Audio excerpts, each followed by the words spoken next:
Welcome to Kenton Teaches. Enjoy the video. You start by preparing the Pi and ensuring Python is present. Update the OS first.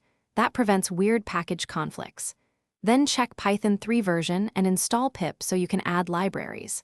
Once done, enable SSH for remote work and enable I2C or GPO in raspiconfig if your project needs hardware access. These steps set a stable foundation for you to run and install code without surprises.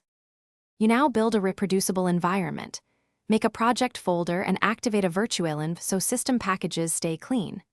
Install required libraries with pip, for example RPI.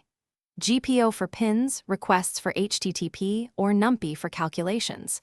Once dependencies are installed, clone or init get to track work, and choose an editor, Thani for beginners, VS Code for advanced debugging. This structure helps you iterate safely and roll back changes when something breaks. You finish by running and validating your code. Execute Python 3 script.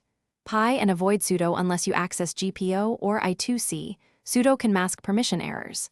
Test hardware with minimal scripts and print statements to confirm behavior before adding complexity. If things go wrong, check wiring and permissions, inspect logs, and compare pip-freeze output to expected package versions. Often mismatched libraries cause failures.